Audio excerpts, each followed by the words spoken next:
And if this is going to be the way things go, you did it to me, I'm going to do it to you. Are you okay with, let's say there's a Democrat, hold on. Let's say there's a Democratic president. There will be a Democratic president at some point in this country's future. Are you okay with them saying, this is the game now, we're gonna go seek out everyone on the other side who displeased us? Unfortunately, that's already a talking point. J.B. Pritzker is already talking about Project 2029 and trying to put Trump officials in jail. I'm not okay with that. Unfortunately, this seems to be a sort of tit-for-tat thing. And I guess, to your point, I mean, the system is working, right? So there was evidence that Letitia James may have committed some mortgage fraud that was looked into, and ultimately a jury of her peers decided that wasn't legitimate. So I think there was... I'm glad the system is working against the person who's actively trying to destroy it. I mean, the beautiful part of America is that we have institutions and checks and balances that are separate from the president. And you can see time and time again, Donald Trump is trying to bully other institutions under his wing. So we can look at Jerome Powell at the Federal Reserve. If you look at countries where the president is able to control monetary policy, these are some of the worst countries in the world, right? You do not want the president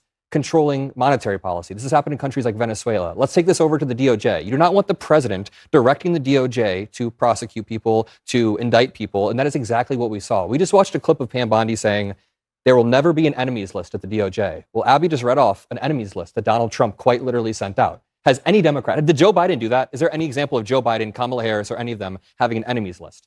Letitia James and Alvin Bragg, people literally ran on putting Donald Trump in jail. I think we can all agree that there was politicization. So, but in answer to his question, which is important, is there an example that you all can cite of the president directing the investigation Joe or Biden's the prosecution staff did not tweet on his behalf anyone? No, they didn't put it out there in public. All right, well, good. I'm glad that we're in agreement on that. There's agreement on that.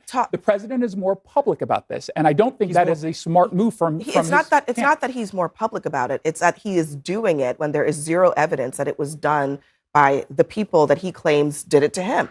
You guys are attributing investigations in Georgia and investigations in New York to Joe Biden with no proof. That doesn't make any sense. I'm sorry, it does not make sense. There was a tradition that the President of the United States, the White House, did not talk to the Department of Justice. When I was in the White House, literally, you couldn't call the Department of Justice and ask about a press release without talking to the counsel's office first and getting clearance. This idea that the President of the United States can direct the Attorney General to go after his individual enemies is going to corrupt the entire system. And it will go, when it starts to be a Democratic president doing this, people on the table will howl when they see it. But I'll say this about Donald Trump. Nobody can program the news better than this guy.